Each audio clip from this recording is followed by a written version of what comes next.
We are live.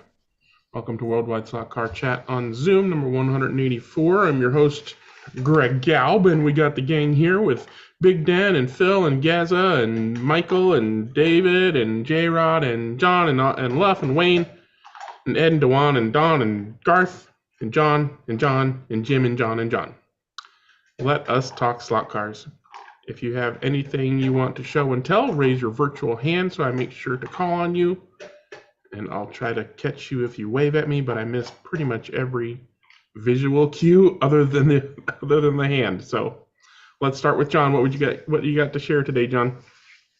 Actually, I know that this was, I guess, happened in our sort of offline chat, but I was asking about the best chemicals to use to strip the paint off a manufactured slot car, in particular monogram. And so you guys recommended Super Clean.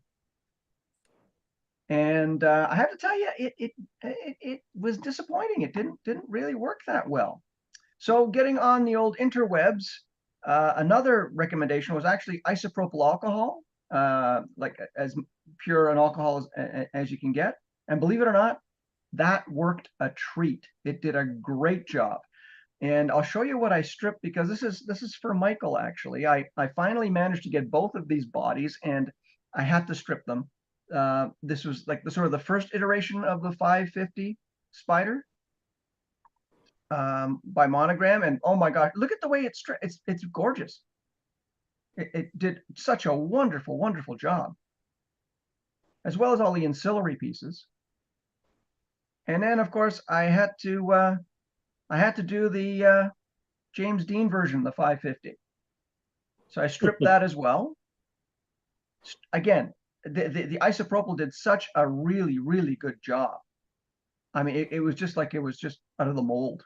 It's beautiful. So then for Michael, I know he'd been waiting for this, but I thought if I'm going to do one, I'll do all three. So here we have the evolution to the RSK. Oh, good. So I put my order in for rubber because I mean, I'm going to be, I mean, it's more rubber than a hockey rink in for these, and I think they'll all turn out really nicely. And of course, I got all the ancillary bits as well, and we will have the evolution of the RSK. Cool. But yeah, I couldn't believe how good a job isopropyl alcohol did on these bodies. No, that's a classic. Would you think you'd have the same effect? Because I actually have some die cast that I want to do the same thing, strip the color off of. Would that Yeah, work you on the know metal? what? Dewan, for the die cast that I stripped, you remember the Alfa Romeo Spider? Because it's metal, you can get really aggressive with it. I used lacquer thinner and it came off in like 2 minutes. Oh, it was, oh my gosh, it went screaming away like girls from me in high school. It was awesome. How long did it take to strip each body shell, John? Oh, for these using isopropyl, Yeah. it sat in isopropyl. Yeah, it sat in isopropyl for maybe about an hour, and I took a toothbrush and it was all off. It worked out really well. Yeah, that's. I wondered whether you'd agitated it at all because I did the same thing. I set a body shell in.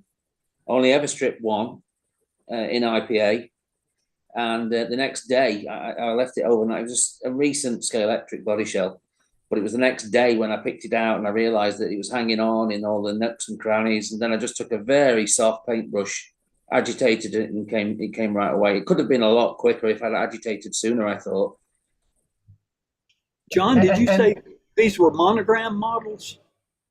yes, they were. Yes, yeah, they were the Okay, Monogram 550. Yeah. from back in the day, or these are recent production? Well, here's what's really kind of was a smack in my face.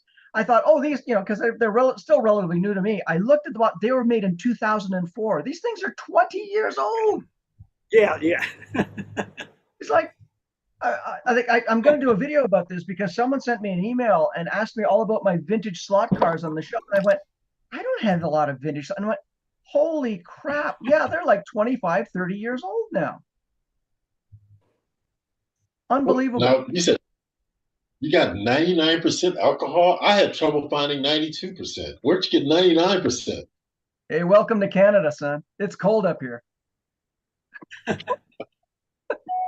I had to order mine. I use it for cleaning my 3D printers, and I had to order off of Amazon. I used to be able to get it at Walgreens in small amounts, but if you want a large amount, you're pretty much going to have to order it online somewhere. Yeah, this was actually our believe it or not, our local drugstore chain, Shoppers Drug Mart. They have 99% alcohol. Yeah. Does it So go is there- under is there- because is there a I found large, that is there a All right, large hold on. effective, Go on. Go ahead, There- Mr. Weber. You first. is there a large effective difference between the 99% and 91%, which we have available here everywhere? Yeah, I don't think so. I don't think that extra 8% makes a huge difference, except that you really don't want to huff the stuff. That's for sure. You know. Right, yeah. I couldn't buy it in any retail outlet that I was trying around where I live. I ended up online and I bought it from the auction site. But in the meantime, I acquired a bottle of something called Surgical Spirit, which turns out to be the name that it's often used as. It's used in medical. It's used for removing sticking plasters, sticky that's left behind, and simple things like that. I wouldn't want to put it in a cut. Let's put it that way. But it is used in medical, and I could buy it in my chemist as Surgical Spirit. I subsequently discovered. Yeah, isopropyl alcohol and presumably Surgical Spirit and denatured alcohol are all regular old drink it and get drunk alcohol, except they have additives that make you sick so that you don't drink it to get drunk. So hardware stores will sell a big old thing of denatured alcohol for cheap. I bet that will work just as well as isopropyl or surgical. Worth a try. And the other thing that I found, that one bottle did both bodies. Like I didn't have to refresh it. The way it works, the paint sort of just it doesn't go into solution. It just basically flakes off and goes to the bottom. So you don't necessarily have to buy a whole bunch of it. You can actually keep reusing it, which is another good thing about it. But now, in defense of Super Clean, I must say it is an excellent degreaser. It took, like when I first did it, there was some grease from I guess oils and stuff it took all the grease out. What do you got there, John? Sorry.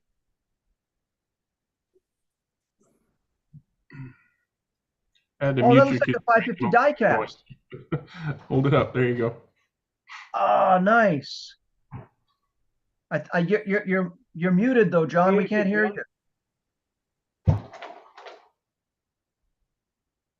Sorry about that. Yeah, has opening doors. That's all. But Oh man, I could have had one with opening doors. Yeah, hey, I'll send this one to you. This came from Walmart. Walmart, you guys have the best Walmart select. Oh man, the only thing we can get in Walmart is also obviously alcohol. I think it was about. Did you get through very much of it, John? Did you need the whole litre? Did you say you get 3 bodies out of that litre? Yeah. Oh yeah. No problem at all. In fact, I still have the tub, and you just the paint basically goes to the bottom, and you can, as long as you keep it covered, you keep the light ends in. Sorry. When I was doing it, I was very particular about finding a container that fitted a body shell and nothing more, so that I minimized the quantity of the bath. And we have wash powder in, they call these laundry capsules, and I got this size of container on the shelf in the UK, and it fitted the body shell perfectly. And there's the paint still in the bottom, look, completely dried out.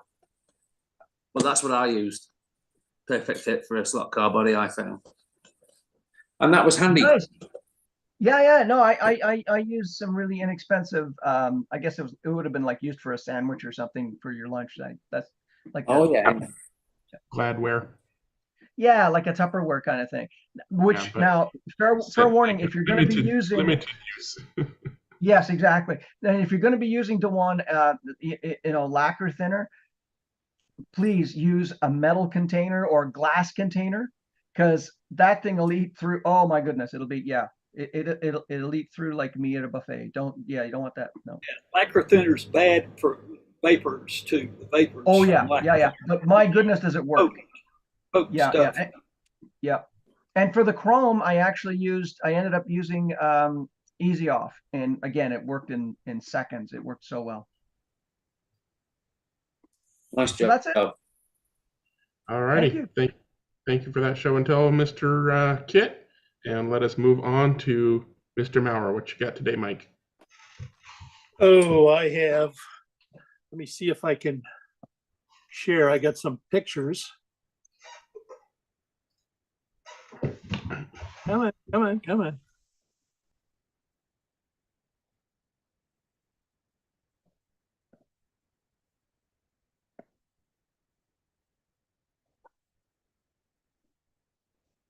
Okay, there you can see what I've done with joining the Scalextric part of it.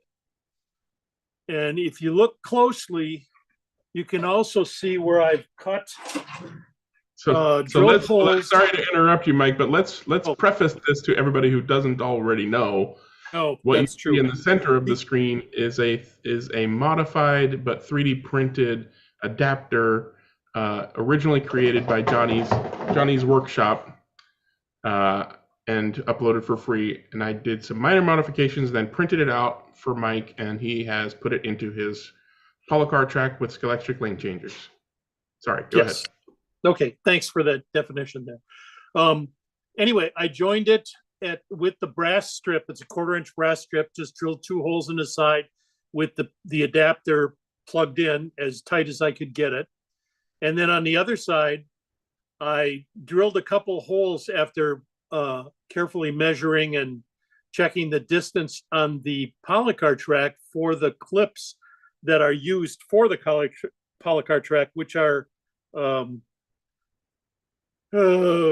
if you take like a table and turn it sideways, that's what it looks like, with 2 legs. The legs go into the slots there, and that worked a treat. I don't have the indentation in it for that, but it still holds really well. And if you're careful where you drill it and how much you drill, the start with it fairly close and expand out with a little file, and that seems to work pretty well.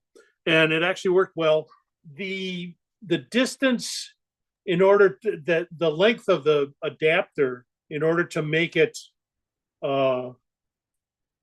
correct for the length of 2 straights of Polycar, means that it's a little short for the Scalextric one. So I guess I would, if you have the choice to make it a little larger, you could make it a little longer to ease the transition a little bit. The place that I put this first, foolishly, it turns out, because I had to take it apart a couple times, was way in the back on a straightaway. And so I had to crawl on, kneel down on the track in order to get it out of there. But that was the one that was the worst of the bunch as far as the bumpiness goes.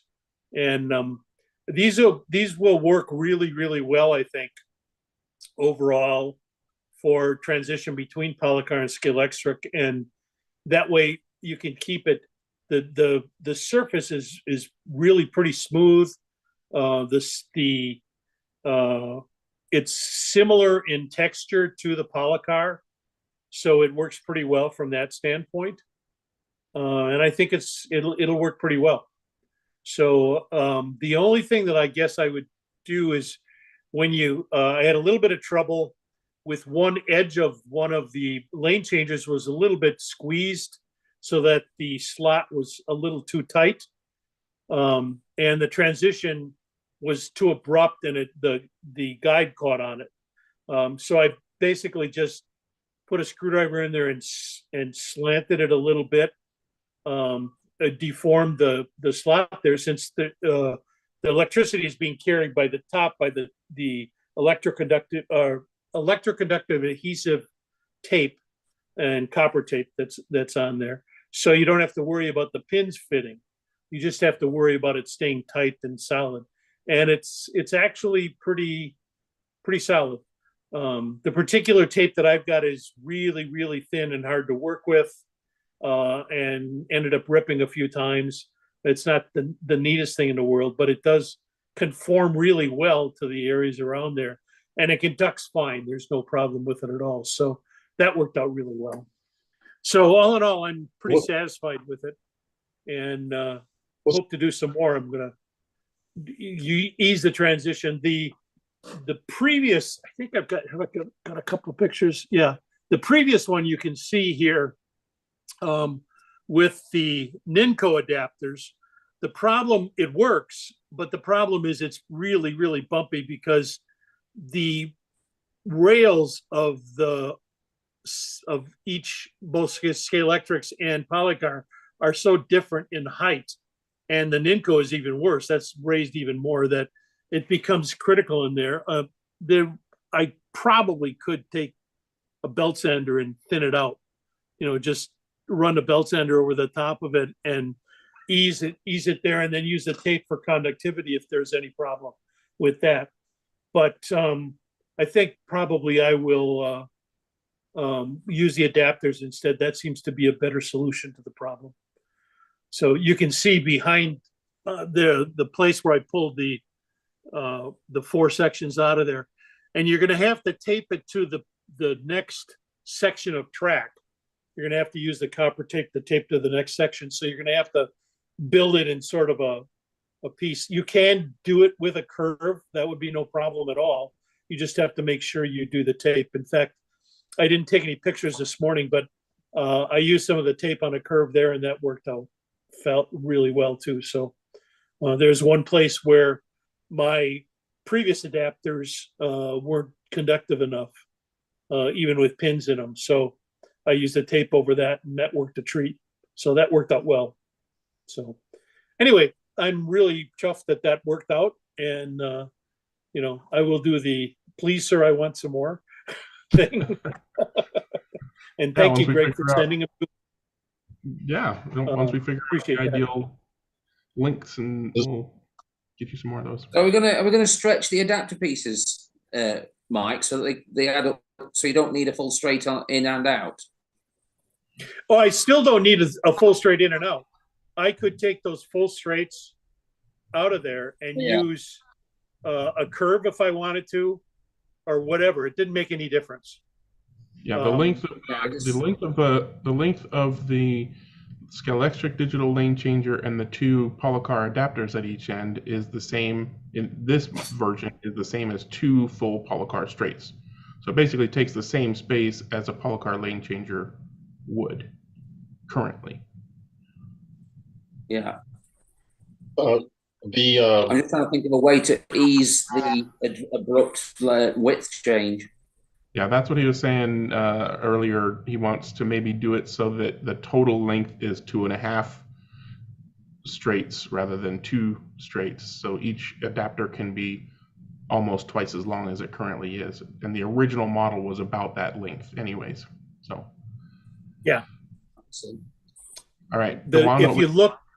If you look behind the Ninco one has the white and red stripes on it on both ends there, and you can see at the very left hand side as I'm looking at it, that's where I cut the piece of Polycar track in half, one of the 1/3 pieces of Polycar, to adapt to it so it's the correct length. Yeah, I see it. Yeah. Also, that so adapter this eliminated that as a problem. Yeah. All right, Dewan kept having a question. Let Dewan ask his question. Okay. This is a basic Polycar question. Is the lane width eligible to support 124 scale with the Polycar?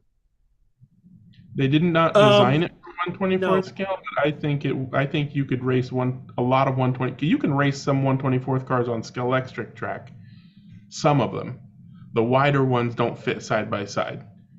Polycar is the same lane spacing and width as Ninco, which was designed, which they have run their 128th car. They had a line called X Slot, which was 128th, I believe. And of course, those ran on Ninco track. So if you don't mind them being very, very close together, you could probably race a lot of 124 cars on Paul Car track. If you want them to have a good amount of space between them, then you want to be using Scale Auto or Carrera track or other tracks that are wide enough. Yeah, 3.5 inches. GTS cars will go around it fine. Do you know what the actual spacing is? 3.5 inches is what I've been doing. I believe it's 90 millimeters. 90 millimeters. Pretty close to 3. Yeah, yeah. In fact, I have a piece of Polycar here. Where is my? Here we go. So center of slot to center of slot is 90 millimeters. So convert that to inches. But yeah, pretty close to 3.5. All right. Any other questions for Mike? All right, I'm going to end your. It's 3.5 inches. 3.5. Perfect. All right, all done, Mike? No, actually, I have a couple of new additions. I got a couple of the Maserati Trofeos, the Polycar ones. I'm a little disappointed. This red it looked much brighter and more reddish. This is kind of salmon-like, but I like the livery a lot, but I really was kind of disappointed about the salmon color. And then the other one is the black and yellow one. And since I already have one of these, and I like both of these liveries, or liveries, as Wankelix would say, I decided to get both of these, and I'll make a separate class for GTs, especially since the Maserati itself is not quite up to most of my GT3 cars. It's a bit slower, but these run pretty well out of the box. I was surprised. I did some basing tuning and put my G25 tires that I normally put on, and it works pretty well, despite the fact that the chassis is slightly cattywampus. I don't know about the second one. I'm planning on doing a video on tuning them, so you can see what I do. It comes with, you can see here, plastic rear wheels, and the aluminum rear wheels are in the box. So you have to push the inserts out and put the aluminum wheels on. But yeah, it's a really nice car, and with the voltage turned out a bit, they work really well. On my Scale Extra track, these are sidewinders, and they're not the best in the world. Sidewinders don't work as well on my Scale Extra track, as well as angle winders, because of the magnetic downforce. So the other one I have is an angle winder. I converted it to an angle winder to be comparable to my GT3 cars that I've got.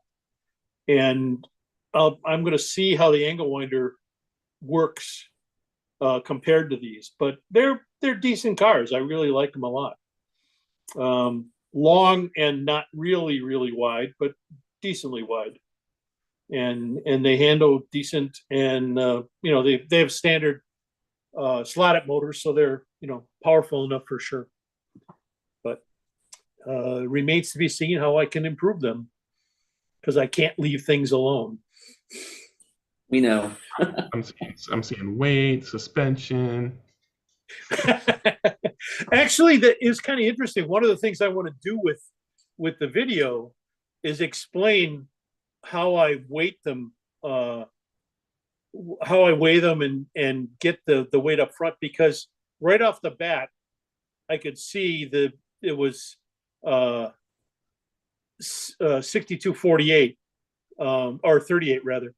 And it was not sufficient weight in the front. And I dropped it, I added about 3.5 grams of weight at the front, and immediately there was a big difference in the way the thing handled. So it's going to be interesting. So using that, the method that I do is weighing the back end and then figuring out the 4F weight distribution seems to work pretty well. So I'm gonna run a video on that. And, you can take it for what it's worth and go from there. Cool. Looking forward to that. All right, all done? Yep, done. Fine. All right. Thanks for sharing, Mike. And Mr. Caldwell has his hand up. What you got today, Phil? Only a very quick one. I just thought someone might like to see this. Probably Mr. Weber. I think he's a bit of a Mazda fan, isn't he? Oh, lots of Mazda fans. So that's a RX3 resin printed coupe that I ran the other night. So it's already got a bit of damage on it, but it's mounted on Revo. a Revo Cadet chassis. So Sweet. it needs a bit more work at the moment. The flares are a little bit low and the car sits a bit high, but yeah, it went reasonably well the other night. It lacked grip a bit on the track that we raced on, but I just thought a couple of them might like to see that. Yeah, that's cool. That's all I've got now. How much does the body weigh? Don't know. Don't care. Don't care. It's about the same as the Cadet because it's resin printed and it's fairly thin. The only thing is I'm still playing with different resins to get what I really want. That one's done with Anycubic tough resin, and it seems to stand up all right. It's done a race and took a couple of hits the other night, and it's certainly not fragile. The only thing I think it's a little bit too flexible, but yeah. But yeah, I will weigh it and let you know, mate. See how it compares. It's got a vac form interior and all in it, the same as the normal Revos. So yeah. And, did it run as quick as the Cadet when the Cadet? Did it run as quick when the Cadet body was on, or about the same, Wayne? As I said, the lack grip. So I've actually got two Cadet chassis. So I swapped them around after racing the other night, and on the track we raced on, I was doing 6.3s with the normal Cadet body on it, and I was doing 6.32s with the Mazda body on it. So it's very comparable. I'm not going to argue about that. Did you adapt your Mazda to fit in the Revo slot weight under the screws? Yes. I'm going to pop it off. I don't know whether you can see that. I made the little Revo mounts, printed them out to go inside, and put some 2mm inserts, brass inserts in them. Cool. That's brilliant. So it sits up exactly the same as the Revo. Yeah. That's good. Well done. And the next one on the schedule is RX2 Coupe, which is sort of a bit of a favourite of mine, as I had one as a youngster. Sweet, nice conversion. Yeah, we won't be racing them this year, but next year when we come back to race them again, we'll be allowing some different bodies and that on them. This year we're racing the cars that were handed out to us by one of our club members. So it's quite good. So we're looking. Those Revo chassis really lend themselves to that kind of activity, though, don't they? They're really simple, run alone. There's no spurious mouldings on there to worry about. And the sides are pretty straight. As long as you hit those 4 screw heads, you're good to go, Yes, they are. And after racing the other night, a couple of the guys turned around and said, we think we should be racing Revos more. They're easy to set up. They're fairly reliable. And and value-wise, they're not next to slot it. They're probably the next best. And they don't require all the work that Scalex and anything else need. A bit of weight in them and glue and through the tyres, and they're ready to roll. So it's making a really good class out of it. And I find that the new guys coming into the club, or newer guys, are getting their hands on these cars a lot quicker and becoming more competitive very quickly. So, and that's a good thing. That's all I've got anyhow. Thanks, guys. All right. Thanks for sharing that. Great looking car. Dewan has his hand up. What would you like to share or ask about, Dewan? Well, I just a couple of minutes ago I haven't been to my mailbox in a little while, so I just got delivery of an item I want to give props to. I want to drop them. Butterfingers. Yes, these are the I forgot about those. for the controllers. And you notice that red, white, blue, and a yellow.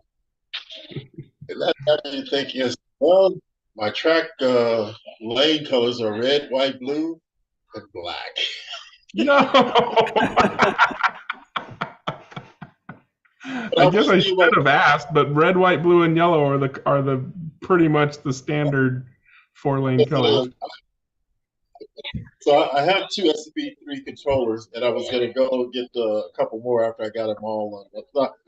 The key component I wanted to have was the ability to have them as remote controls as opposed to wired, so wireless controllers. And so I'll probably go ahead and get the other two after I get everything set up. But thank you, Greg, for your kind delivery of those wonderful. You're very welcome, but thank me after you get one installed, because you're probably going to have to do a little bit of filing and sanding. Did you already do one? Yeah, I'm gonna be installing it while we're doing this.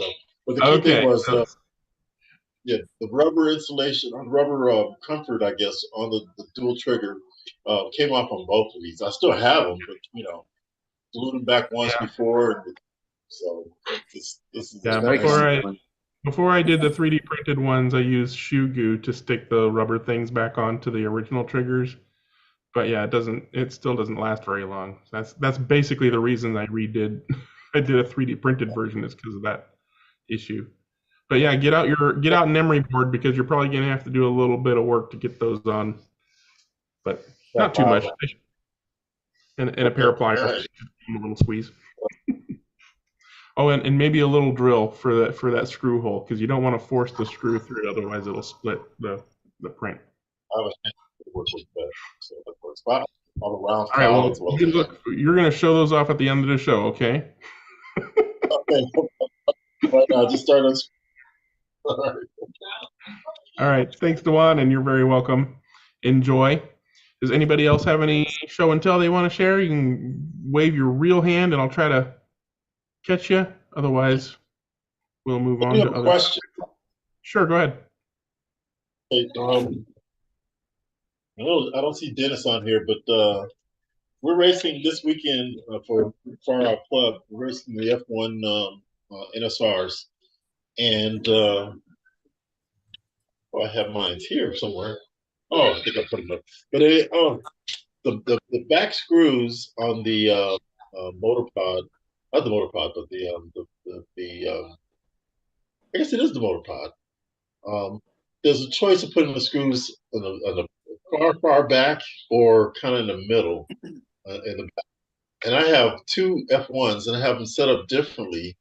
And I was just wondering if anyone had a better reading or bearing on the best way to back those off. So I'm going to kind of lean on Jim Rose and his experts. I was going to say, I think Jim will have. It makes a whole I remember lot of difference. Dennis saying that the rear ones were the preferable ones. I run all 5. Oh, you run all 5? Yeah, but that's on a wood track, high bite. So. Oh, okay. Yeah. I also put 6. I also put 6 in the slotted motor pod if possible. Okay, well, this is like the wood track that we'll be doing, so that's what we're going to be. Oh, you know what? We're going to be doing. We're going to be doing this. Oh wow, so that's plastic. Yeah. You're gonna be running on plastic. We're gonna be doing the Samson the inaugural club of the Samson track. Okay. Well, so you think it would be a difference in the placement of but for my plastic track, it seemed like the one with the screws in the middle are handling better than the one that's all in the rear. So. And I don't use them all. I just have 4. It'll depend on how tight you have the screws, I feel, and whether or not there's a suspension in there. Is there going to be a suspension in there? Not for far out, no. No. They're pretty much a box club. Yeah. Yeah. But fortunately, screws are easy to tighten and loosen and remove and put in. So just make sure you have all your stuff with you. Yeah, I think Yeah, you're, just let you're the car- really just let the super car tell fine you. tuning too, Duan. I don't think that's going to make a huge difference whether you run the backs or the fronts or all five. We're not talking a major difference. Jim asked me a question when I was showing the Mazda a while ago. The Mazda is 3 grams lighter than the Cadet, Jim. Ooh, nice. So it's like around 18 or 19. It's 22 with the interior in it and the glass on the Mazda. And the Cadet is 25. I just weighed a Cadet. Mine was 21. With all the You can see it. interior and all in it? It's in my background, that car. I measured that car about an hour ago and it's 21. Oh, well, I'm coming with 25. Depends on... Sorry. Phil, does yours have the wing on the back? Yeah, that's as it is. Yours has a wing though? Turn it the other way. No. Okay. Mine was a white kit that I've painted up, that's all. Yeah. I don't know why there's a variation in them. Now heavier paint. My paint, I don't think it'd be that much. Yeah. I'm I just weighed them about an hour ago because I just got the Opel to build for somebody else. Yeah. The Escort and the Opel were almost the same, but the BMW was about 4 grams heavier. Yeah, I knew the BMW was heavier. I've got one of them here too. Might just be the variation on my Phil, scales. Yeah. quit using that lead-based paint. Your scales are off. Don't use it for any weight important purposes. Don't use it for weighing white powder is what he's trying to say. Exactly. That's what I'm saying. All righty. Moving on to other topics. Anybody got any more show and tell? Not seeing anybody raising their virtual hand or waving their real hand, so let us move on to Club Corner. If you did not catch any of it, so if you have Club Corner racing, whatever, raise your virtual hand. This past weekend, I participated in some of the racing at Allen's BRM Lollapalooza, basically. He ran a 24-hour team endurance race from 10 a.m. Saturday morning to 10 a.m. Sunday morning. I stayed well clear of that part of the things. But I did enjoy some BRM 124th racing on Thursday. I wasn't actually planning to race. I just went to kind of go hang out and talk to people and say hi and wish them luck and everything. But they're like, you know, do you want to race, Greg? And I'm like, I don't have a car, but if you get me a car, I'll race. Alan's always got cars. So he dug into his bin of cars and pulled out a, let's see, what race was that? I think that was the, that was the McLaren and Porsche 911 GT1 Evo race. He gave me a McLaren. Of course, it's one of Alan's cars, so it's basically set up perfectly for his tracks. So I managed to not completely lose, but you know, there are a lot of really fast racers there. I think I was let's say there were 25 racers total for that sprint race. I was probably like 18 or 19 or something. However, on Friday, I brought my BRM Capri, of course, the Bilstein livery, and managed to eke out a 4th place with my own car. I wasn't expecting handout tires, but he literally handed out tires, and we had to yank off whatever we had on our car. What mine was stock tires anyways, and then stick on the tires he handed you, and there wasn't anything to be done. You just hope that the tires are good enough that your car ain't hopping down the straight. Mine was good enough. Most of them were pretty good. I mean, there's metal wheels. They're BRM tires. For the most part, they're true enough. I don't think anybody had any big problems while they were racing around on their handout tires. But yeah, like I said, I got 4th place. Whoop, good for me. 6th place overall, 4th place in my class, because he raced the minis and the NSUs and the other car that's like those. I think there was even a Fiat on there. That was one class. And then the group 2, so Capris, and I think there's Alpha or BMW. Yeah, there were some Alphas on there. That was the other class. So I got 4th in that class, 6th overall. fantastic showing for me, considering everybody else who was on the track at the same time. And then I said, see ya, enjoy that 24 hours, not me. And then if you want, I posted links to the videos on slotforum.com, so you can see the sprint races that were broadcast live, as well as most of the 24 hours that was broadcast live. They ran the new, basically the prototype Ford GT40s, BRM Ford GT40s. Great looking cars. It was interesting, the way that Alan handles the 24 hours is because they're basically they're prototypes, so you can't have the car ahead of time. So you get the car as part of your entry fee. He gives you the car kit, which is pre-painted. You basically just have to put it together and set it up however you want, and tires and spares and necessary spares. And the way that is, the way that the car is chosen for you is that I forgot to ask this part, but when your turn to go pick a car comes around, they're all closed. They're just boxes. You can't see which car you're getting. So then you just use your juju and figure out which car you're gonna pick and hope that it's not the pink one or whatever color you don't like in a car. And then when you open it up, that's your car. The M17 Pink is the fastest color. There were no blue and yellows. There was definitely a pink. There were yellow and silver and white and blue and really bright orange and if you go on the Scale Racing Facebook page or website and look at some of the pictures and stuff, you can see all the colors. But yeah. Did you get a handle on how reliable those cars ran? I don't think anybody DNF'd, and the lap totals were all fairly high. I think there was a time I'm sure there were more than one times when a car had to come off the track for some reason, but I think the one that I saw happen was like a light. And Alan has a rule where I think they run like 4 or 6 hours in the dark, so you have to have at least one functional headlight and one functional tail light.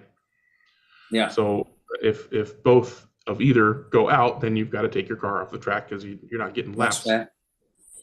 So I'm pretty sure I saw one come off the lap to deal with headlight things.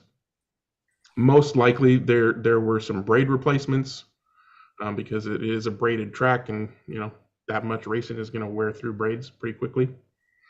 But yeah, as far as I know, everybody finished, and all the lap totals were well over 8,000. How many lanes is on the track there? He ran both of his Crick Crack, I believe, was the manufacturer tracks. Or no, that's where I get. Anyways, they're wood tracks, braided wood tracks. One of them is Scale Auto or Crick Crack, yeah. One of them is an 8-lane track with parabolic turns, tightening and opening turns and stuff. Very challenging for me. And then the other one is a 6-lane track where all the turns are of consistent radius as you go in and leave the turn. It's the same radius throughout the turn. So there were 14 lanes. But the fact that it was 2 entirely different layouts, the 8-laner is a much shorter track feet-wise, and so therefore lap-wise, they're getting a lot more laps when they're on the 8-lane track versus when they're on the 6-lane track. So early numbers are entirely meaningless, not only because it's a 24-hour race, but because of the difference in the tracks. So the only progress that mattered, or that was indicative of maybe who would win, is right at the 12 hours, because they did 2 full rotations of 14 lanes. So after 12 hours, they had done all 14 lanes once. I don't remember what the standings were at that point. And how many teams ran? I think it was 12. It wasn't a full 14. It was 12 from what I counted. Yeah, 10. Dewan says 10.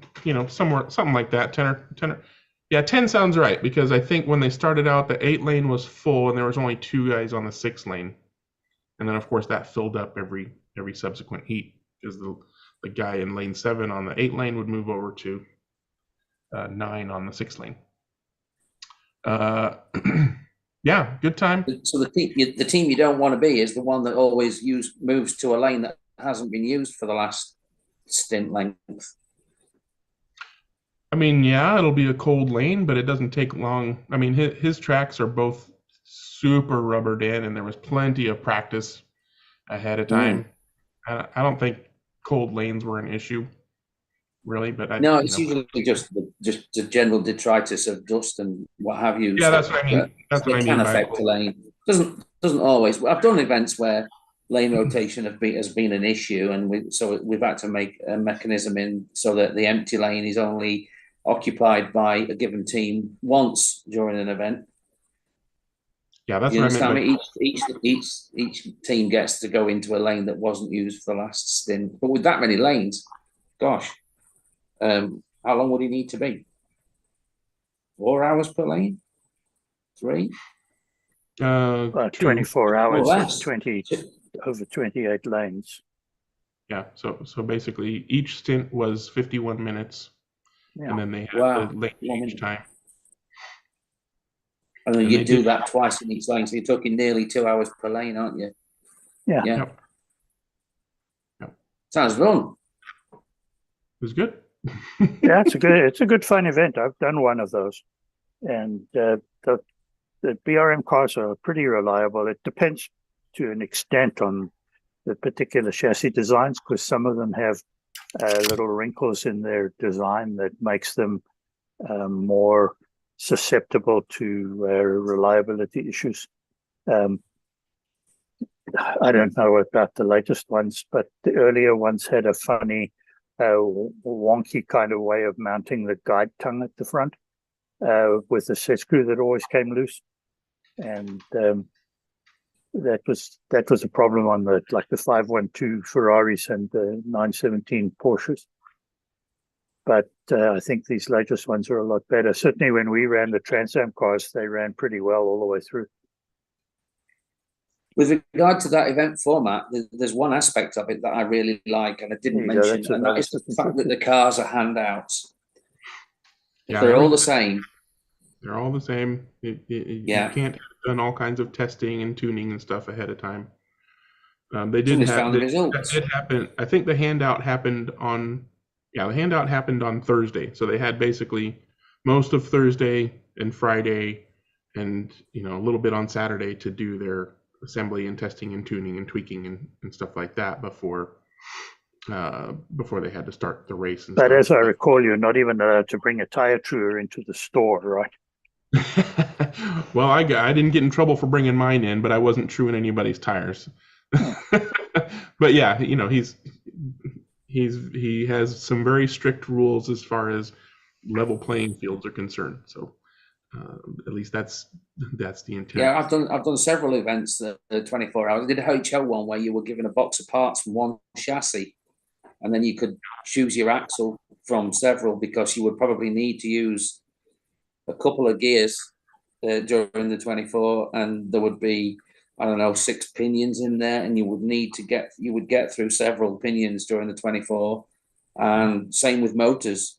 We would use 3, 4, maybe sometimes 5 motors during the 24. You just couldn't get one to last much more than 4 or 5 hours. So yeah, a box of parts and you build your own car is a very successful format. Yep. And as you can see on the final results, those differences are driving skill. So based on laps, it doesn't look like anybody had any significant issues with their car of any kind. That's right. 50 there, 50 to a couple hundred there. Yeah. Yeah. No significant differences other than what would happen over 24 hours of driving with different levels of skilled drivers. So I think that's a pretty good indication of of quality, at least for those 10 prototypes. Yeah, that's it for me. Anybody else have any questions on that stuff before we move on? Interestingly enough, the 24-hour HO race was last weekend also. Just happened to be the same day in Escondido. Yep, on the Catspaw ring, right? On the Catspaw, yep. Wow. Anybody here go to that? I've been 3 times, but not for a while. Yeah, I know Mike Block went. He was admitting that he might not be doing 24 hours all that often in the future. And I said, And we always say that after one. Exactly. Yeah. And then a year later, yeah, I'll go ahead and do it again. You need that year, but by the time 3 months before the next one, you're ready to go. Pretty much. With regards to that, entries are open for the 24 hours of what's the French circuit called? Jesus, Paul Ricard. Yeah. So it's not Le Mans this year; it's the Paul Ricard track. No, it's not Le Mans this year. It's over in Belgium and it's on a permanent circuit. So that's going to be that's going to shake up the shape of the whole thing a little bit. Yeah, I'm sure. One of the guys from the NorCal team, they've already got half filled, so there's still time for more entries. Yeah, one of the guys from the NorCal team went down there, and obviously it took him a day to recover because he was racing last night in a HO club race with us. How old is he? He's up there. He's 60 something or so. Yeah, not a young kid. The pup. All right, so let's move on to the next topic or the next racing related thing. John, what would you like to talk about? I'd like to circle back briefly to show and tell. Sure. Okay. I showed off some kits that I picked up at a good price at the Ollie's discount store, and picked up a couple more. They're a little different. This is a 1941 Plymouth, 1/25th scale by AMT, originally by AMT. I think it's still AMT. And it's pretty nice kit. I think it'll make a nice HRW type slot car. And also one of these. There you go, Dewan. Oh, Dewan will love one of those. Yeah, I'm not sure what I'm going to do with it. At one point, I was thinking I would try to cut it down and make it into a weird 1/32 scale Can-Am car or something, but one of those strange ones from the early '60s. Or anyway, yeah, when they were doing streamliners and stuff like that. Yeah, and then I've been working on this 1/32 scale Ferrari Dino 246 SP kit. It was a static kit by a company called Bergman, and it's a contemporary of Strombecker and Eldon and those things. And I've done quite a bit of modifying to it. And I was going to say, John, I think you did a lot of work to that because the original kit did not look that good. Yeah, it was pretty devoid of some important details. I felt like, particularly the nose of the car was really poor. So that's been the most of the work, and trying to get those Carlo Keaty nostril grill openings or radiator openings kind of somewhere close to correct. Anyway, they're not, but hopefully it'll be going fast and nobody will notice the difference. But with the amount of work you've done to that, it's almost like you've done it from scratch. It looks great. Oh, thank you. There's still look out of place on a BMW these days.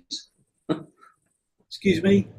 I said that grill, it looks like it wouldn't be out of place if that was a BMW by modern standards. Oh, yeah. It looks like a double kidney. Oh, yeah. Those big old kidney-shaped grills that they have. Almost. Anyway, these cars were the very first known cars to have a spoiler attached to the rear of the car. And Richie Ginther discovered that at Monza.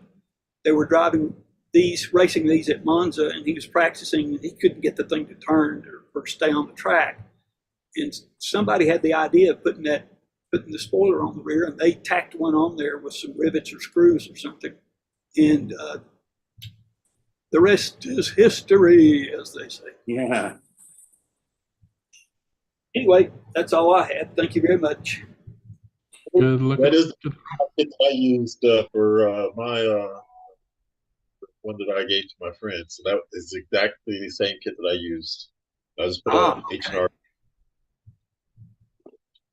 This, like I said, these were at the Ollie store. I don't know if you're familiar with those, but and they were $12, which is a really good deal for anything you can make anything out of. So they didn't have the yellow one though. What do they call that? Project X or something like that. The Racer X. the bad guy's car. Anyway, Yeah. That's it. So somebody on YouTube is curious what the role of TP is for. I'm assuming it's more like an easy Kleenex access there for you, but maybe it's for projects. Hey, it's TP. I mean, what do you use that for? It's for big mistakes. Big mistakes and serious business. It's for everything. You know what? It's a great symbol of everything in life. I mean, nothing is completed without the paperwork. Also, somebody on YouTube suggested or said that I think it was DNA Slot Cars because he was there pretty much the whole time. Dahi said that there were no motor issues for the whole 24 hours. So all the cars cool. ran the whole 24 hours.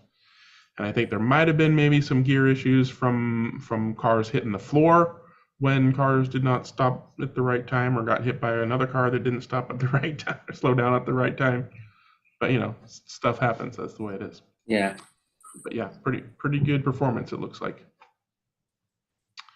Alrighty, moving on, Mr. Big Den, what you got? I've been on the chat, off the chat, all over. I've just been called to do a bit of computer support in the class here, so I've had to drop hands and drop video. Okay, yeah, just show and tell.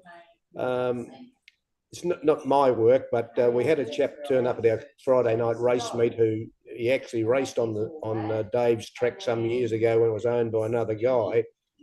We haven't seen him for about 3 years in our local league, and he's decided it's time to come back. So he's been doing some 3D work. So I'll just get share screen going.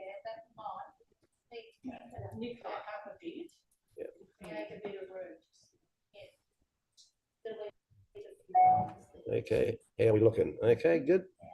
Yeah, so the chap's name is Brian, and I missed when Phil was doing his demo, so I'll have to catch up on the replay of that for about half an hour to see what Phil was talking about. It looked like something for the Revo chassis. This is a chassis that Brian's printed out. All the screws to hold, I'm assuming that hold the front axle uprights in place, seems to be a legacy of our brass car builder that operates a fair way from Launceston, not all that far away, but just having everything mounted with screws seems to be a legacy of that. But it's a 3D printed chassis. The pod in it is much longer than the slotted pod, and it's just a custom one Brian does, and he's got a reason for it, because he thinks it doesn't give as much it stabilizes the car a bit to have the longer pod. It's not flexing too much in the back end of the car. Anyway, moving on to the next picture. Oh, it's the same picture from okay, this is a mid 60s, about a 1964 Holden, our local GM or GMH product. It was called the EH Holden. This is one he's done in filaments. Greg could probably, and as I zoom in, you can see the lines across, particularly on the bonnet or the hood, whatever you call it, over in that end of the world. He's also been doing some resin printing, and it uses that exotic form of resin. It's got Jeremy used it. It's got an exotic name that I can't remember, but Phil uses it a bit, I think.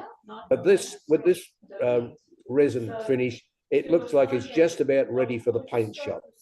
So You know, look, I'll just zoom in again and see if it, and there's hardly any lines visible, as you can see there. So that's really good. I'm hoping to convince him to sell me one of these so I can put a car together. And he's also done an early 80s Ford Falcon, what we call our XD model in Australia. And again, this is a resin one, and that looks very nice. You know, the pictures probably don't do the product justice. So again, if I can zoom in a little bit, you can see the finish isn't too bad. Probably better than the finish on my photos. So, and that's about it. Dave, our host at Laguna Seca Track, is talking about having our own homegrown series for these bodies and using an HRS adjustable chassis. So that will that'll be you know, something new, and you know, support our local 3D man. So I'll stop the share there. Now, has Jim done any? Did Jim do anything in my absence? Did Jim do anything from the Fast Tracks hobby weekend or? No, that was a couple weeks ago. Oh, was it? Oh, okay, yeah. We've got another one coming up this weekend. Yeah, that was the 21st anniversary one or something. That was fast. That wasn't a race. That was just their anniversary. Yeah, okay, yeah. I didn't know whether you might have put a video up or not of that one, Jim. So obviously the answer is. But what I wanted to show here was, seeing it's on YouTube, I don't think I'll be betraying any confidences or anything like that. There was a young lass there racing, and this is just taken from a couple of stills from your video, Jim. And I just need to redo the share, obviously. So share.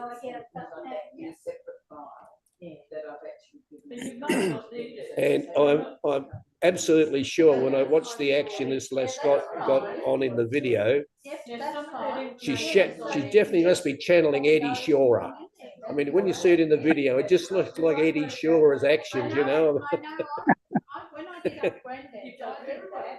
Yeah, Eddie bounces around a little. Yeah, have a look at it. If you get a look at it, starts at about I think about the 3:28 of Jim's 4-minute odd video. So, and just when I saw it the first time I saw it, I thought, there's one of Eddie's long lost relations. You know. Well, they had a live band in the background, so she was dancing to the music.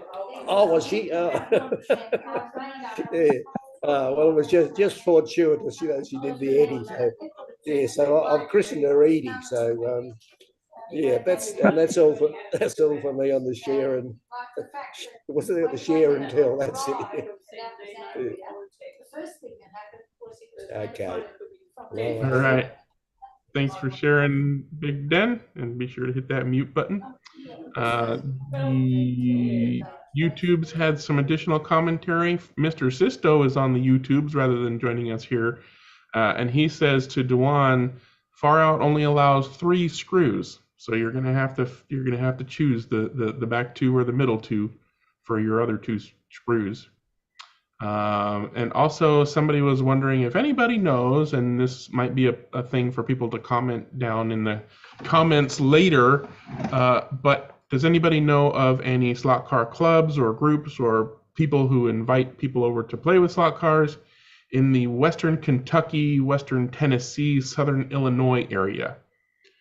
So if you're familiar with that region and know some slot related activity in that region, please post a comment, and hopefully that information will be helpful to the person asking. I wish there was some, every site seems to have its own listing of, slot car establishments or clubs or whatever, and they all end up not being updated after a few years, and so you end up with. I remember hearing about stuff in Louisville, Kentucky. Yeah, that's over on the eastern side though. What? Louisville. Louisville? On the eastern side of Kentucky? Maybe my map was Negative. That's in the northern west part of Kentucky. I must be thinking of a different city. So what was Did in he say Louisville? Tennessee too? He said Western Tennessee, Western Kentucky, Southern Illinois. So basically in that, probably. So that's around Paducah. So yeah, I would, being from Tennessee, I would say that could include Nashville, Memphis, Jackson, some of those kind of places as far as Tennessee's concerned. There's a track in Cleveland. There's a track in Cleveland, Tennessee, but I have no idea where that is in relation to Tennessee. It's in East Tennessee. It's near Chattanooga. Okay. Cleveland is. Hence the question. So put it in the comments if you have an answer or a helpful, or if you have a slot car track and you are in that vicinity and you want to have other people to come and race at your track, post a comment. I'm sure we can make that happen. All right, so Dennis is ready to show off his car. Are you ready to talk about it, Dennis? Yeah, I was late today, but so this is my show and tell. This is the Revo slot Corvette C5R. I bought a white kit mainly because they were available, whereas everybody's bought out all the pre-painted ones already, but also because they were $10 or whatever cheaper, and also because I like to paint. So it's a very nice looking car. They've done a really nice job. It has a Lexan interior like most of the Revo slots. All of the mechanical parts are pretty much standard, like any of the other Revo slots, and it's a nice shape. It's a nice balance. The car runs actually very well. I just thought I'd give you guys a show of that. I think I did show off the BMW last week, didn't I? This one. Yeah. Yep. That I was doing. Okay. Corvette's really nice, Dennis. That's really pretty. Thanks. I kind of copied the 50th anniversary blue livery that they did on the real cars on the 50 and 53 at Le Mans, but I just put in the pink instead of the red, and it changed the silver stripe a little so that it's recognizable as one of my cars. I had a customer here today said, "Is that the first C5 you've got in your colors?" I said, "Yeah, actually it is.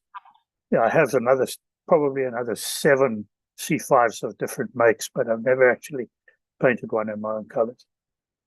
The proportions of the body look really, really good. I mean, they are. They're very, very nice. It's very nicely done.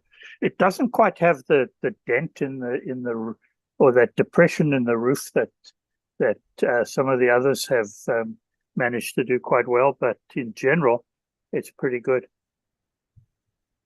So is that one ready to race at Sampson Raceway this weekend? Well, is there something happening there this weekend? Well, I'll be there tomorrow. I'll be at Electric Dreams tomorrow, but I didn't know that there was a race on that raceway this weekend. On Saturday, yeah. Our club is racing Revo slots. Because they were there last Saturday. Are they back there again? But we're gonna be on this new racetrack called Sampson. Yep. Yeah, that's on the polycar track raceway. Yeah. That's the perfect car for it. I think it might be actually. Yes, I'll certainly try it there tomorrow when I'm there. See how it goes. Anyway, that's me for now. Sorry I missed anything earlier. I got involved with the customer and was late. Have you had some track time with that car yet, Dennis? I've run them on my home track. Actually, I've run the BMW at Electric Dreams and a couple of other places. It runs really, really nicely for those little cars with the tiny wheels. I haven't run the Corvette anywhere but on my home track, and it's easily as good as any other of the larger Revo slots that I have. It runs really, really nice. I didn't do a lot of comparative testing. I just put it out and tried it, and it certainly doesn't feel as lumpish as like the Mercedes CLK does, which feels very long, and it's probably quicker than the Viper that I have, and it's maybe a little better in the turns than the McLarens because it's a little wider. On my track, the 911, the Porsches are still actually the quickest because they're short, and my track likes a short car. So this may not be quite as quick as that, but it's very nice. They've done a really nice job. Great looking car. Mm-hmm. And I don't know about you guys, but here it is absolutely bucketing down with rain. So there may be a lot of background noise today. So I'm going to stay on mute as much as I can. Now, just a little sprinkle up here today. That's it. Whoa, it started this morning. I actually was cutting the grass this morning, and I cut the grass and I just managed to trim the edges, and it started raining. As I was packing all the tools away, it started raining, and it hasn't stopped. Push that rain over to Vegas for the weekend. Yeah, that'll make it fun. Yeah, that'll be fun. Yeah. Push it to East Tennessee, please. We haven't had rain in any significant rain probably in 3 months or more. Oh, okay. Right. Yeah, once we've made up for everybody. the last 9 that we've had no rain, then we'll send it over. All right. I think that's enough Weather Channel for Okay, sorry. That's okay. Thanks for sharing, Dennis. And Mr. You're Brooks, welcome. go ahead. Sorry, Lenny Broke, go ahead. Good day, boys. How you going? Hi. I'm just going to swing into some Club Corner if you don't mind. Yeah. Okay.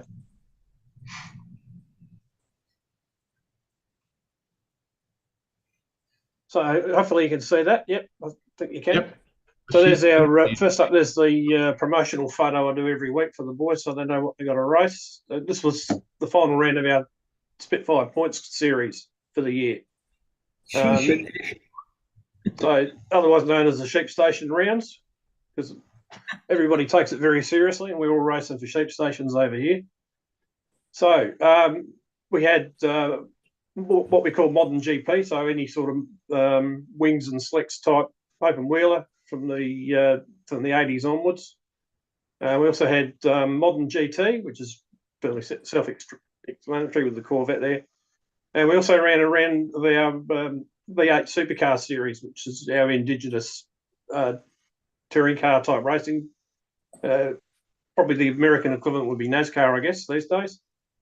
But we ran the V8s first. I call them V8 bumper cars for a joke, but because that's what they drive like in real life. And once again, young Andrew dominated things. Came home with a couple of laps to spare from Ian, who was using one of my cars because his wasn't ready, so I loaned him one of my cars. And then Jason finished third, followed by Steve. I ran an experimental car, like a development mule for new set of rules we're racing, because at the moment V8 rules are all over the shop. You can run a Scalextric type car, or you can run one of the likely developed cars that run metal chassis and backform bodies on them. Followed by Callum, who's one of our regular guys, and Max, who came back after about 3 years. He disappeared around COVID time. He's had other things going on in his life, so he came back for a race last week. And obviously finished in the bottom position. His cars are a little bit out of tune at the moment, but he'll bounce back. And there's the podium. Andrew won it with a Ford Mustang. These cars have incidentally got metal chassis with Playfoot pointer motors in them, as opposed to the Scalextric ones that we all started out racing about 20 years ago. So these are a development of that, basically. And there's my Commodore that Ian used. It's a ZB model Commodore. You might know it as a Buick of some sort. And it's an Opel insignia in European countries. And there's Jason's Commodore behind that. So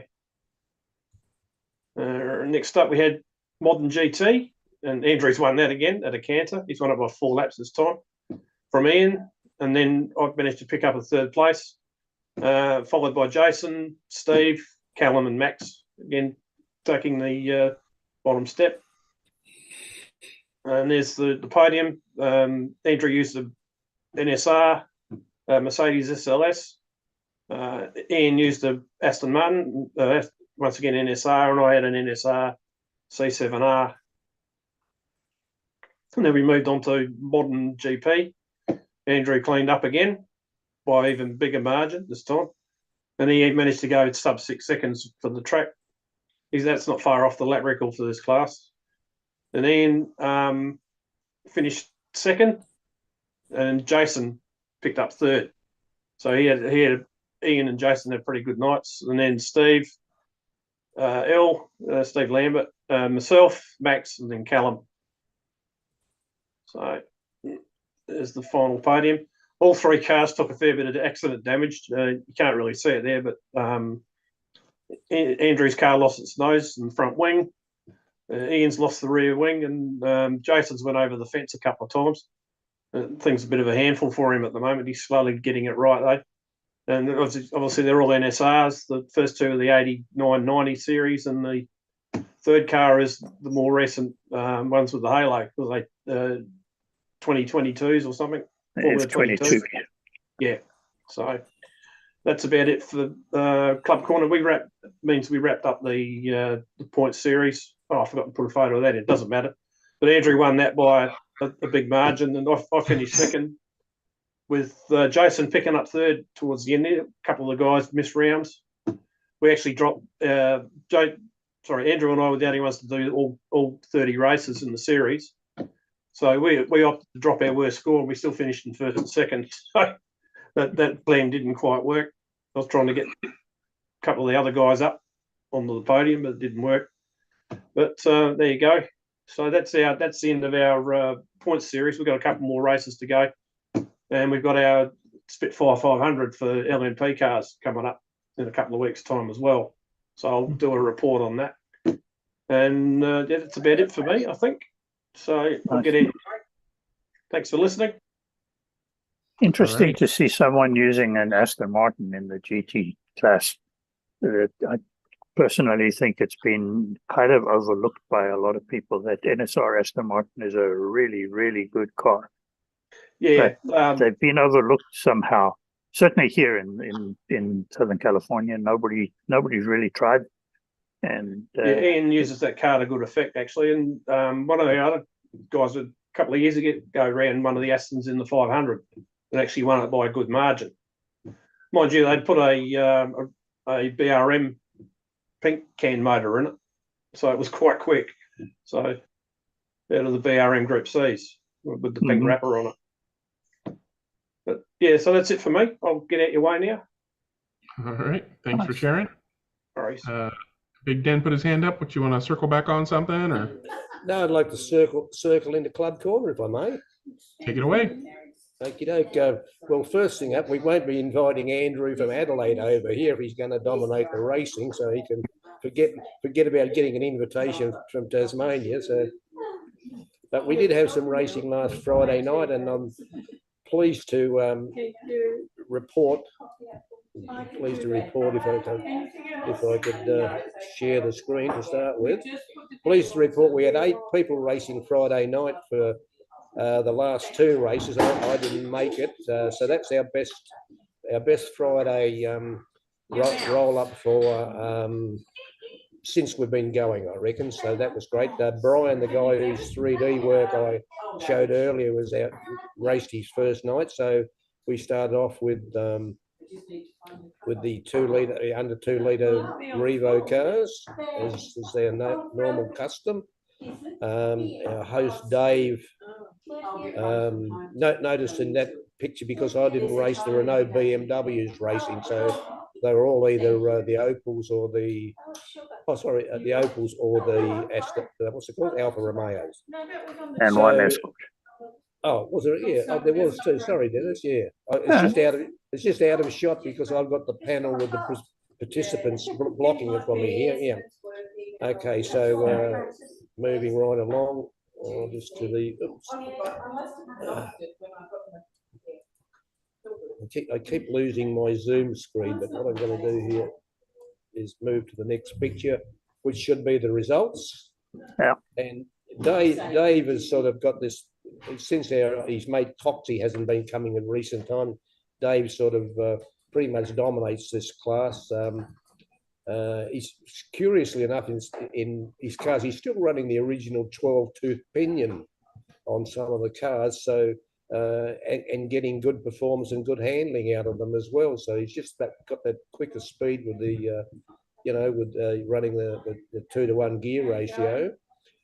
Brian was a little bit, he found for his first race, he found the power of the little Revos a bit hard to come to grips with, but judging by his performance in the other classes, he'll soon be up there with the rest of us. So then we moved on to Group 5 sideways, and Dave's father Peter took the win here, and using Dave's BMW M1. I had, as you'll see in the results, I had one very good heat, and I thought the car was going well, but then I ran it on the next lane and it was oversteering everywhere. So whether someone had been using tyre bite, the preceding entrant, I don't know. But a couple was found later in the race that our cars were just unpredictable when we moved from the what's allegedly the slower lane, the blue lane. But anyway, the results: Peter got in by a lap over Dave. If I can do the maths there, then Chris, Leon, and I were very close. We both did a 30-lap bracket or stint, and yet our other two were well off the pace. So anyway, we'll try and work on that for next time. And we ended up with LMP GT1s and a third winner for the night, with Chris coming good in his Revo Toyota GT1. I ran what some people might think is an unfashionable car to run in a modern GT class, and that is an Avance slot Lotus Elise. Now, I don't think Avance slot are not renowned for being the fastest or the most performance brand, but this one I did have a pretty mild motor in it, but it handled like a dream. So I'll be persisting with this car.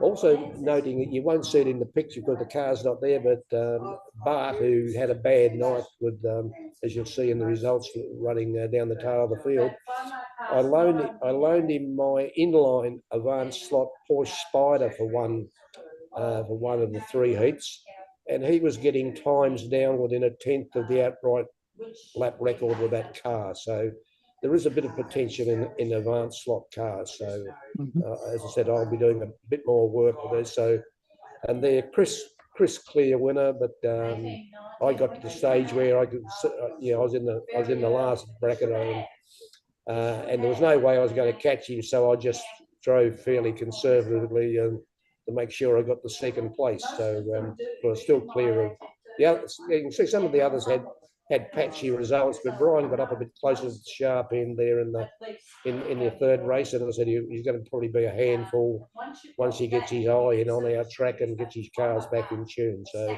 a pleasing night all round with eight entrants, and like Lenny, I will move aside and let someone else jump in.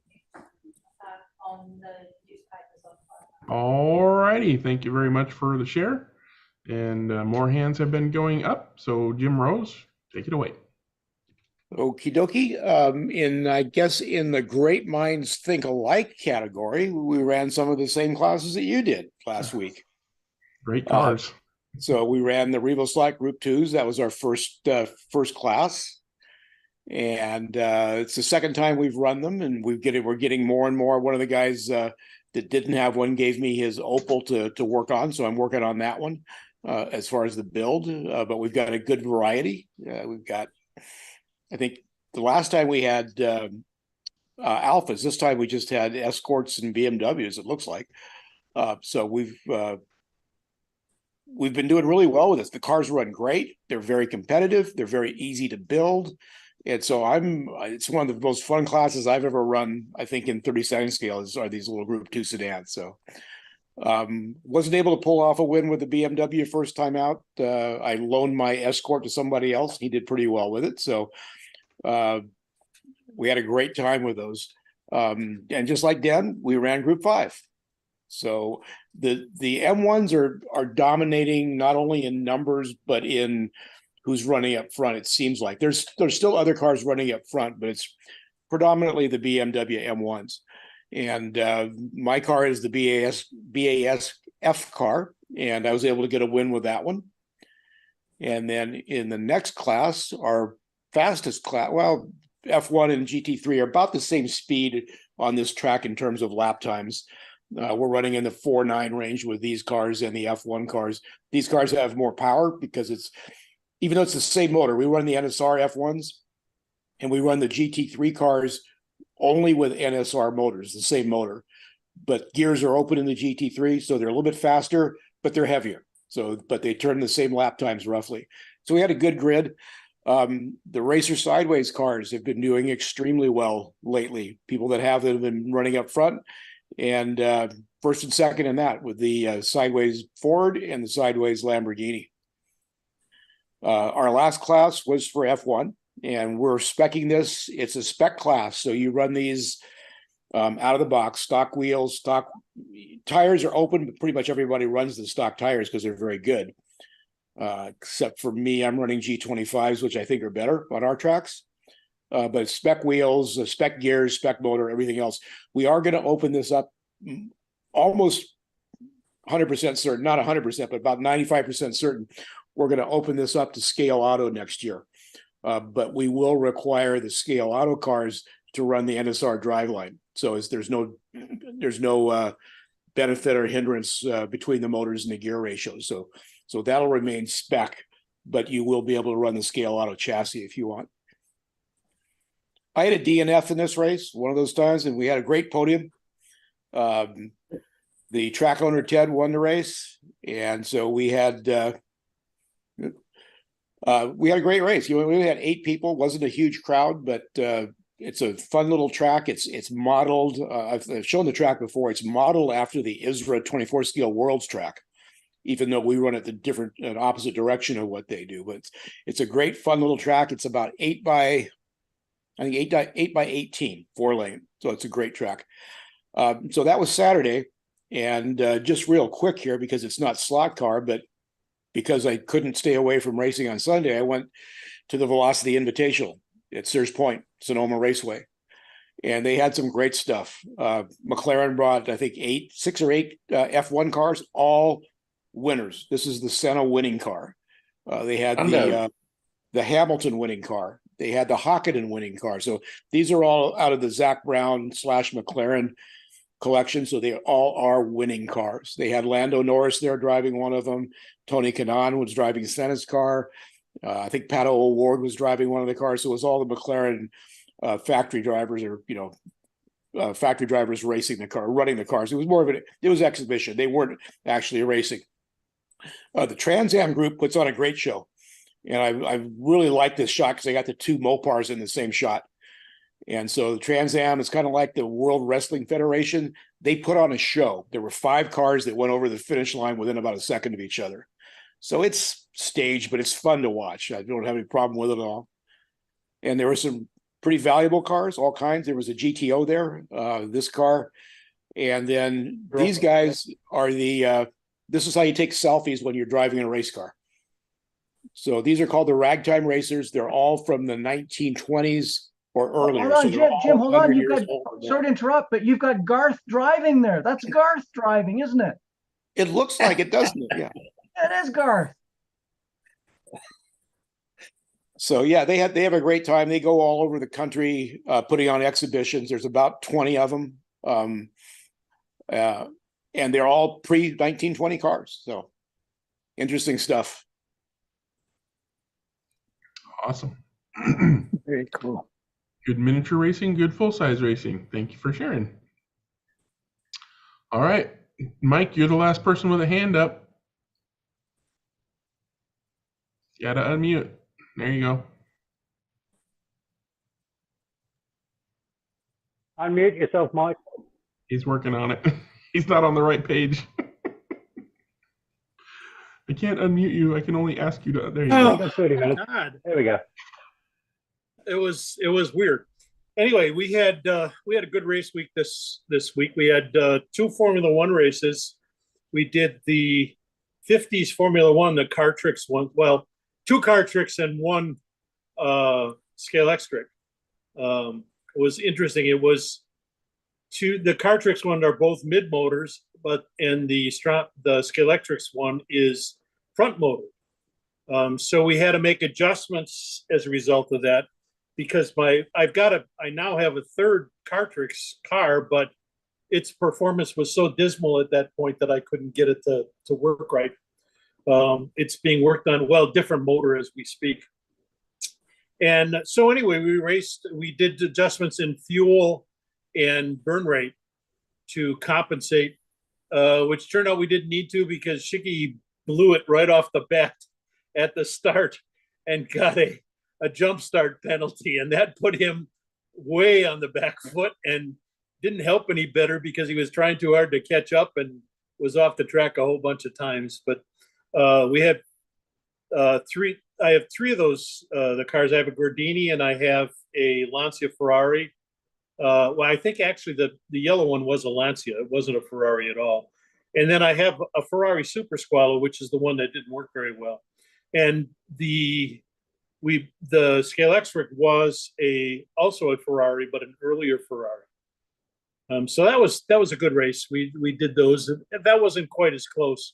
And then we did the Polycar F1s. The earlier ones, the classic Polycar F1s, and those are always fun.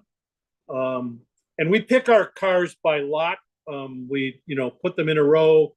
One of us puts them in a row, and then the guys pick them by position 1, 2, 3, 4, and so we never know which car we're going to get.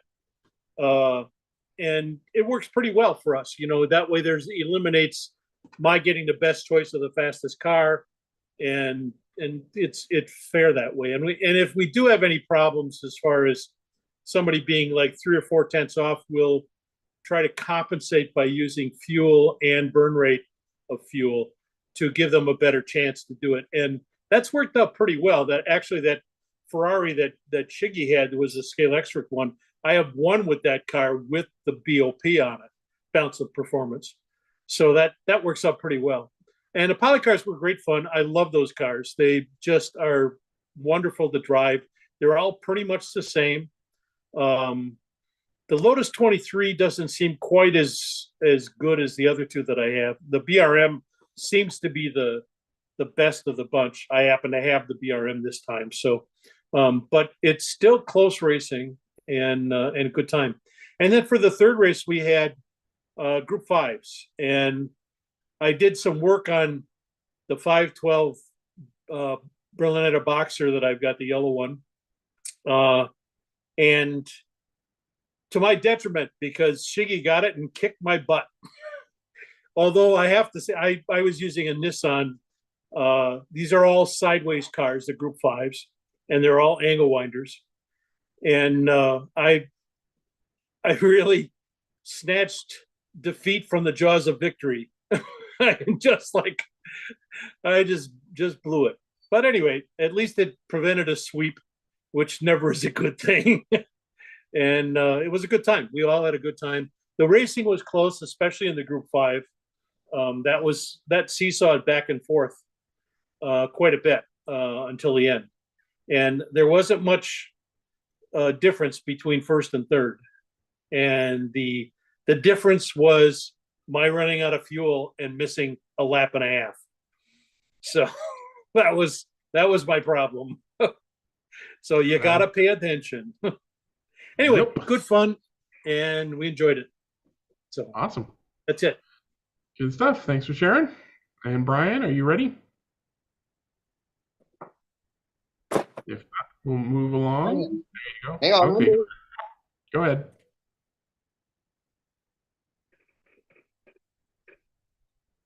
Go ahead, Brian. So And to get my ugly mug off of there. So this is a prototype of the latest thingy type body that I've been playing with. There's a chassis. Now, it's not so much about this as I've been trying to print my chassis, and I have an older Creality Ender 3 Pro, and it just started giving me fits. I couldn't get supports to work. I updated Cura, new one came in. Supports wouldn't work. Supports didn't come off. They weren't showing up. Tearing my hair out. Re-level everything. Change nozzles. Check the PTF tube. Nothing. Driving me nuts. It would print a perfect one, then it wouldn't print at all. So over the weekend, I've been eyeing new printers. And I ended up getting this. Bamboo Lab. Close. Creality K1. Creality K1. Now, this printer, when it first came out, this is $600, so it's on par with the Bamboos. It had some issues. This one's got the updated parts on it. It's a newer version, so it runs fine. And it was on sale for $349. That's hard to pass up. At Micro Center. So I figured even if I had to buy the parts to fix it, which is about $40 total, I couldn't touch this for anything it was like. So I set it up. I put their white PLA that came in with it, ran it first time. Absolutely stunning quality on this. I mean, the supports worked perfectly. The bottom is baby butt smooth. It just looks absolutely fabulous. I could not be happier. Now, I've done some changes to the chassis. I've tried to make it a little more universal. You can see I took the side plates off. Subtle differences, things I play a lot with chassis. Like the white one, for example, the red one, the guide is much further forward of the front wheels and so forth. But to give you an idea of the speed of this thing, this chassis right here, I sliced it in Cura at the highest level possible, which is in my machine is set at 0.12, and it came up at 2 hours and 33 minutes. Well, I'm sorry, 2 hours and 16 minutes. I just sliced this same chassis up in the Creality slicer, and I'll be running it at the PLA, and it will take 46 minutes and 32 seconds to print. Yep. Now, it's, I've seen videos of these, and I don't know if you guys follow much of the 3D printing world. Core XY machines running clippers seem to be the hot thing right now. So I'm going to fire this puppy up. I'm going to actually start this print. And we'll see the finished print. Brian, can you get a guide on that benchy for us sometime? Actually, I thought about that. This was one of the files that came on the machine. Yeah. And it's one of their test prints. 16 minutes to print that benchy. Yep. Which is just nuts, absolutely nuts. So I'm going to fire this up, let it go. I'm going to move here for a bit because it's kind of loud. Yeah. Show you a little bit more about the car. Predator 20,500K long can. This is actually a scale auto guide, which was kind of, I'm sorry, that one's not. That's a standard one.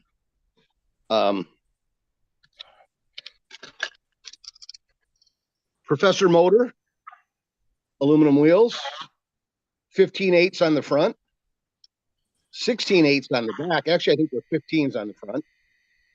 Thought I'd give them a try. They're $7.99 a pair. Figured, what the hell? Yeah. I run quick slicks. The other ones have aluminum hubs. I have 3 of these chassis going right now. Oh, I'm sorry, that is the scale auto guide. Yeah. One of the things I did was try to get the guide low so I could throw that front end down as low as I want. I find sometimes on my chassis, I tend to run on the front edge of the braid. So yeah, I got the guide a little higher up in the chassis, as you can see. Running set screws top and bottom. On my 70-foot track, these are running about 7. Tires are clean, 6/8. After about 10 laps, you're running 7 to 7.2s consistently. They run quite nicely.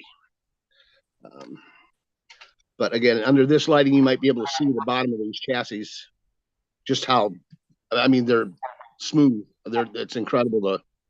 I'm thrilled to death. And at 350, I was looking at another bed slinger. I was thinking maybe a Cobra or a Neptune, more in the $200 range. But, when something like this comes around for $349, I just said to hell with it. If it's shit, I'll take it back. But so far, about 6 hours worth of printing on it, and it hasn't even hiccuped. It's just been absolutely fabulous.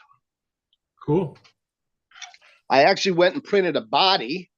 Now, I didn't orientate it well. I printed it dead flat, so you can see all kinds of lines. So it wasn't orientated well for printing. That was 2 hours and 12 minutes to print that thing. You see, this one's a short can. So that's the say how you get along with the new track. I love the new track. Been very happy with it. Couple things that I would say negative. One, I was kind of surprised. I don't know if you can tell. Slight difference in colors in a couple pieces of track. Yeah. Kind of surprised me. It's on an R3 curve. Their border system is kind of different. No. It does under, except for these end pieces, they just kind of sit there. And even the short, straight end pieces like that, they don't really clip in. So if I was to elevate that track, I definitely have to have supports underneath all of the borders. One thing I did do is, you may notice the guardrail. This is Scalextric's guardrail. Yeah. I have a buttload of it because I have all kinds of Scalextric's borders. And I just engineered, fancy word. I drew up a little clip that just allowed me to use Scalextric's guardrail on the Scale Auto track. There you go. And I'm short a few borders. I ordered all he had. He didn't have enough for R3s. So right now, I'm just using the Scalextric's clips for the guardrail on that particular curve. It's the only curve that doesn't have borders. So, very flat, very well built. But the one thing I'll say that I find a little odd is the rails themselves. I don't know if you can see, they tend to have a little wave to them. They're not dead flat. Ooh. So, I mean, it doesn't seem to cause an issue. I don't have cars bobbing and weaving, but I don't think it's quite the same manufacturing standard as, say, the Carrera is. But I mean, as far as the track, it's just, I would almost call it over-engineered. I mean, it's stiff, it's strong, it clips together nicely. The surface, the biggest problem I'll see with the surface is if I ever have to clean it, because you take a microfiber towel and it does not want to pull across that surface very well. Yeah. So, and you definitely couldn't clean it with like a paper towel or something. This is going to be pretty much a vacuum it and hope I don't spill anything on it, or the dog doesn't sneeze on it. I've actually caught my Siberian Husky up on my track a couple of times. So, yeah, I think he was tuning one of the sabers there to his advantage, but yeah. Yeah, that track, I've noticed a variety of colours when I personally experienced it at the Slot Festival last May, I think it was. Yeah. And I didn't realise, I learned while I was there that the track that was laid was quite old in terms of its when it was manufactured. It was early stuff, and it looked exactly like that in spots. But it had been painted. Some of it had been spray painted, and it seemed to take spray paint very, very well. I don't know if anybody's interested in painting it at the moment, but it did appear to take paint well. I imagine it might, and it's only the R3 curves, and none of the other pieces of track have the color difference. They have the manufacturer date stamped on the bottom. I think this one's October of 2020. Yeah. 5 o'clock job. Yeah, Friday, 5 o'clock. Here you go. Yeah. So, but no, I've been really happy with the track. What I wanted to do was duplicate as close as possible what I originally had in Scale Electrics. I mean, I figured that would be the best comparison. And really, the only difference I had to make was on this far curve. It's a decreasing radius curve. It goes from It's that one spot in the garage, isn't it? In the basement. Where what I had coming into R4s. So the curve actually opened up a bit, and then before it curved backwards. This 3 into a 2, it looks like a very fast curve, and you can come into it fast, but it's one of the spots on the track that if you're not paying attention, you're definitely going to lose time because you throw it sideways. That 3 to 2 transition, and then you're straight and then you're back in the other direction. If you're not smooth there, it's going to cost you. And I originally did it the same way, but it came too much so far over to this side of the table that I really had to shorten this section in here. Yeah, I get it. And the No way. orientation of it. I'd rather started out as well. So that was a slight modification. It actually made the track a little more challenging, and really like it. So At least you're happy. Yeah. Yeah. Let's take a quick peek and see if this thing's coming along. And just to give you guys an idea, my Creality printer, when I printed at high quality, I typically printed at 50 millimeters per second. And then you have what they call moves, which when it's moving from one point to another to start a layer, somewhere between 100 and 150. This printer is printing at this quality level 200 to 300 millimeters a second, and it moves from point to point at 600 millimeters a second. Yep. That looks really fast, Brian.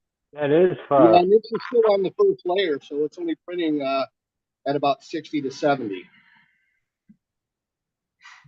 Wow, but that like I don't think I've ever seen a 3D printer print with a head moving that quickly. That's just wait till it gets going. This is nothing.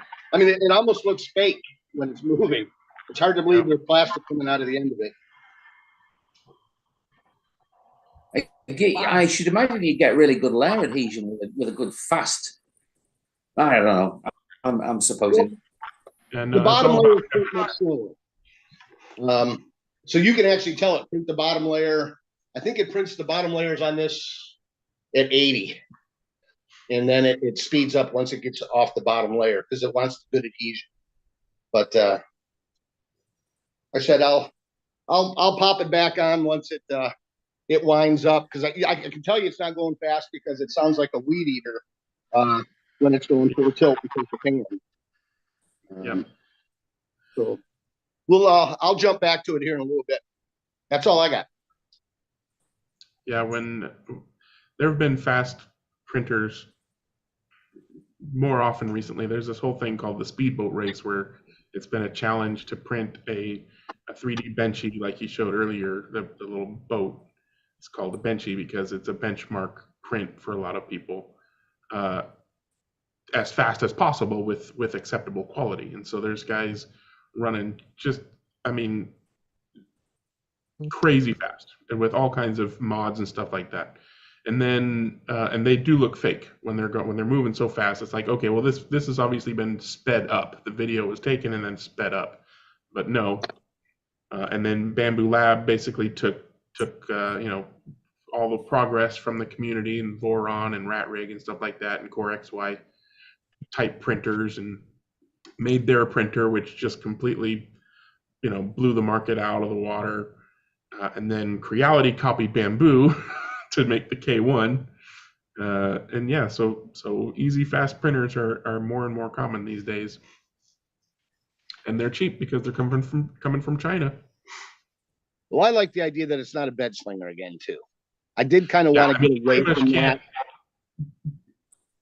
Pretty much can't do a printer that fast if it's a bed. I mean, there are bed slingers using Clipper to compensate and stuff, but they're still not going to be that fast. So printers they're running like about that, half the speed.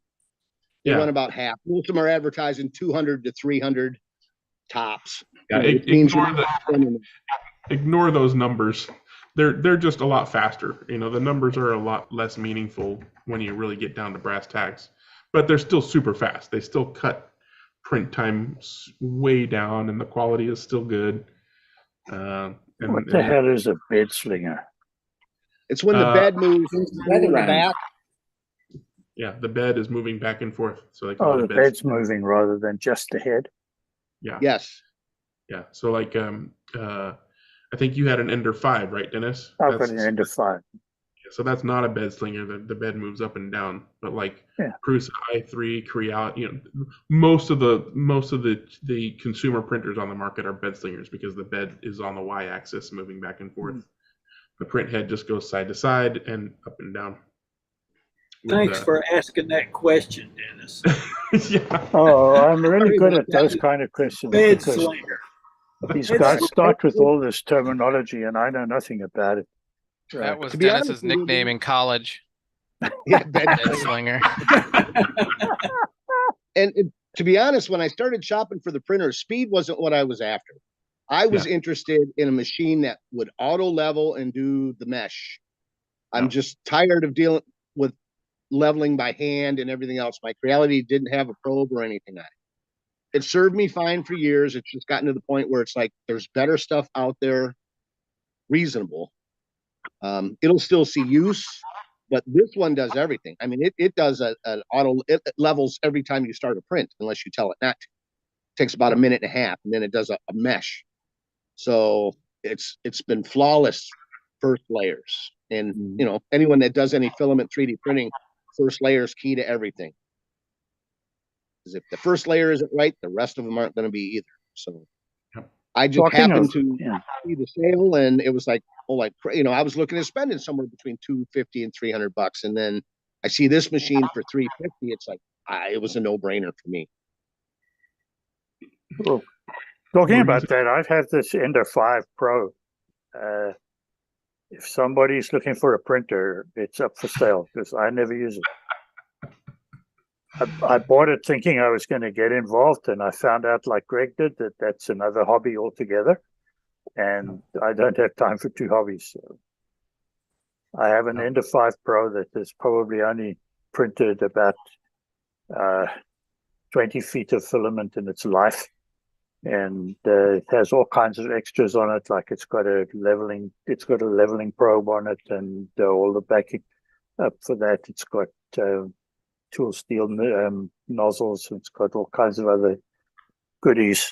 If anybody's interested or knows somebody that's interested, give me a call. All right, I think we've got enough 3D printer talk done. We've got a few minutes left, so let's see if we can get Jeremy and Dewan in before we stop going live. Go ahead, Jeremy. Why don't you let Dewan go? I'll go next week. That's fine. Okay, go ahead, Dewan. I saw you holding up earlier. Did you finish those? Okay. This past weekend we. Go ahead, Dewan. You can't hear me? Yeah, you're good. Go. Okay, I'm sorry. We had our Far Out Club race at the Electric Dreams, and we did the first race was the squad of DTMs, and Eddie Shore took over and won that one hands down, and I did not finish last. which is my ultimate goal almost every time around. But it was a really nice race. I really enjoyed the the handling of the car and everything. So it was really nice. Yeah. So I actually went like out of the 6 lanes that they had 3 lanes when I were coming out. So it was a little on the cautious side, but it was still great going like that. So now it's got to pick up a little more speed. And then the second race we had was the versus sideways. Where's Mike? Oh boy. I'll just use this one. And oh, I had it backwards. So the first that result you just saw was the versus sideways result. This is the DTM slide of DTMs. And again, I didn't finish last. So that's my issue. So that's my and this weekend we're going to be far out Slot Car Club. We're going to be at Electric Dreams again, and we're going to be doing the inaugural race on the Samson racetrack, doing Revo slots. That's why I thought it was kind of ironic that this was showing a qualified Revo slot. Yeah, okay. So are they just going to run one class or are they going to run two? And the N1, the F1 NSRs. Oh, okay. And I think weekend, Dennis needs to go. the irony is this weekend I'm hosting 6 or 7 people up here in Vegas for the F1 race, and we're going to be doing some racing here on Friday. But I'm going to make a mad dash down to LA for the Electric Dreams race for our club, and then come back during the race. But I'm gonna have about 6 or 7 people here racing for our F1s out on my little track. So I'm getting prepped for that. Nice. And got my screen share. You can race it far out and drive home and get back in time for the start of the race in Las Vegas. Almost. I'm gonna fly, but I will be back in time. By the way, Greg, I now have. Oops. Yeah. Yay! Looks good. And my. I'm live. Right. Oh, those Greg triggers or what? Yeah, I printed those Yeah. out for. Oh, okay. He showed them as they came out of the packet at the beginning of the show, Dennis, and he's fitted them during the. Oh, during okay. the Sorry. Yeah, I should shut up when I'm late. Right? Okay. No, it's chat for a reason. Yeah. Yeah, I sent him 2 each in case they break of triggers in red, white, yellow, and blue. But his lane colors are, what was it? Red, white, yellow, and black, or what was it? Red, white, blue, and black. Red, white. We really need to standardize that color selection in the USA. Right. Good luck with that. I know. All right. Thanks, Dewan. And we've got 2 minutes, Jeremy. What you got? Okay. I'll share real quick here. This is the 10th track we have. This is an old track. The original owner, am I sharing correctly? Yep. The original owner died in 2020, and then this gentleman over here got it from his widow who wanted it out of their basement. So he moved it on a flatbed truck, moved it over here, and we just got it running. Now, I built the timing system for it, and I built it to an Arduino. And 2 weeks ago, I had it all built. We tested it. Everything looks good. We had our first race day last Sunday just for fun. It wasn't like a sanctioned event. But when we get there, when somebody would squeeze their trigger, it would count a lap. And I was like, what? This doesn't make any sense, because none of it is tied together. But what I come to find out is that when I told them to clean up the wiring so nobody tripped over it, all the wiring ran next parallel to the electric track, and then all the sensors ran, and like it just looked like one big underground cable of just wire running through there. And so when somebody would squeeze it, I think it was getting an impulse coming down the line, and the software. Because what we did then was after the first race, we unhooked the lane 1, moved it off to the side, put it back in, and it fired perfectly. So if you're ever out there in the future and that happens to you, keep those sensors separate from any power that's going through there so you don't pick that up. Anyway, It was a good time. Weird thing about this track is the original owner, they say he only raced like 12 times, but they used to race with foam tires and a sticky substance or something. So it's like this terrible stuff. I hate this stuff. And then he also, when he built it, he painted it with a flat latex. So just none of my cars worked at all on it. I mean, it was hard for me to get any traction out there. But anyway, that's our 10th track online now. So if you're in Eastern Iowa, stop by. You know what the footprint on that is, Jeremy? What's that? You know what the footprint on that track is? I don't. I know it's 8 foot across, and I think it's 20 to the end. That doesn't look. But what happened was he didn't. The original. This was copied off somebody else's design. He could have came all the way around the backside for a nice long straight, but instead he's got like 2 smaller sides. I know it's longer than 16 because mine's 16, and he's got I think 2 to 4 feet extra on it. So that's what I'm guessing. It's probably 20 feet long is what I would say. This is a Flat Classics that we ran, so that is it. So how come everyone else managed to find something? That's not 8. That is not 8 feet wide. That is not 8 feet wide. Well, when you come to Eastern Iowa, bring your tape measure, Greg. I will, because that is a short-looking 8 foot wide. Or those people are giants.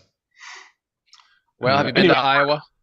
We're very sturdy people. We're at the 2-hour mark. As always, we're gonna keep chatting, but everybody else is gonna have to come to the Zoom to chat. So wave bye. See you next week. Bye. Waving bye.